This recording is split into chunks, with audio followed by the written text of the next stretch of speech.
The Nigerian government is taking aim at lenders by introducing windfall tax on banks' foreign currency revaluation gains, hoping to use the proceeds to part finance its spending plans. President Bola Tinubu wrote to the Senate asking if to back a legislation that will tax the bumper income derived by banks last year from the revaluation of their FC-denominated assets after a free fall in the value of the naira caused a surge in the value of such assets when converted into the local currency. According to the president, the tax will help fund capital infrastructure development, education and healthcare access, as well as public welfare initiatives, all of which are essential components of the Renewed Hope agenda.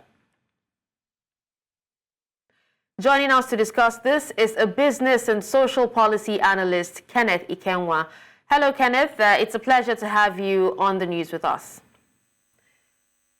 Hello, Dusha. Good afternoon. Nice seeing you again. Nice to see you too.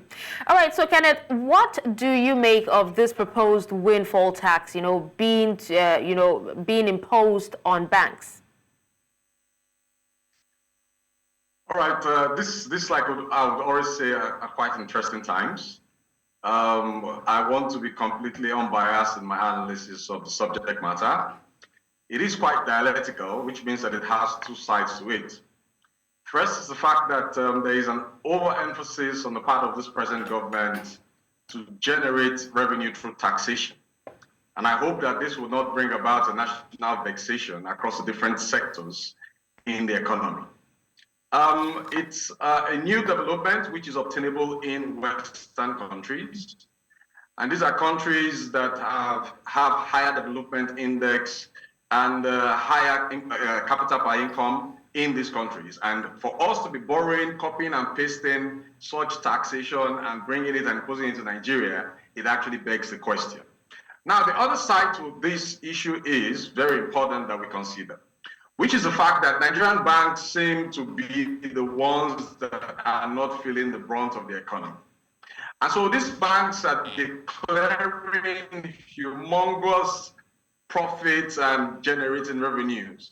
And you beg to ask, or you want to ask, that if the banks are not contributing to businesses growing, if the lending rates are so high and people cannot afford to get loans from banks, where are these unimaginable abnormal profits, like we call them in economics, coming from?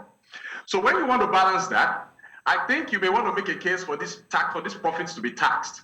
And these profits are just profits that are declared on paper. And I hope the CEOs won't come for me, but I'm ready.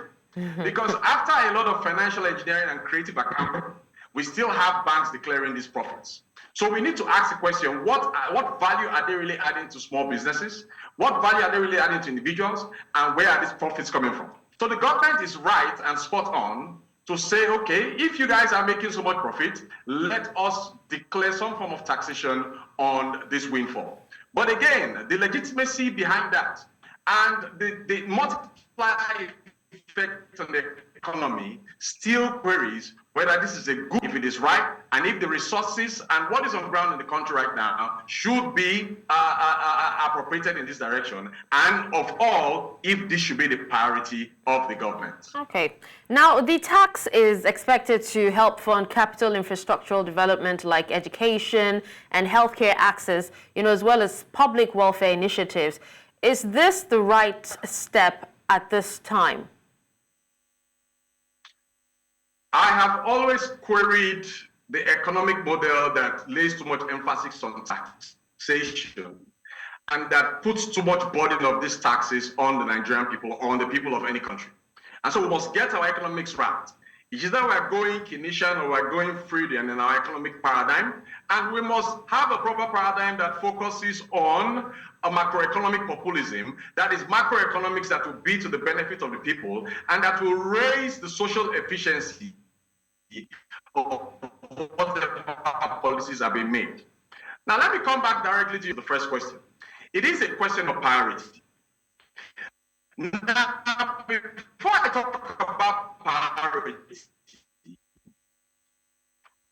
well, saying that, for instance, these taxes will benefit tax law that makes it compulsory for firms to contribute about 2 or 3% of their income, of their profits, towards an education tax fund. What happens to that tax? Is this one going to overrule that, or is it going to abrogate that? These are issues.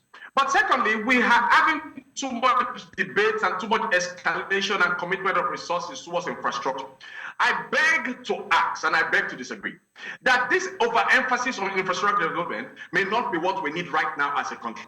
Now, if there is infrastructure on ground and there is no security for the Nigerian people to enjoy those infrastructure, then what are you investing in that infrastructure for? I would have expected that all hands would be on deck and resources that are scarce will be appropriated, aggregated, and committed for the purpose of restoring sanity, for the purpose of restoring serenity, and for the purpose of ensuring that people can live in Nigeria in the most secure of environments. So I do not vote for security. I do not vote for infrastructural development at this point in time. It is not right.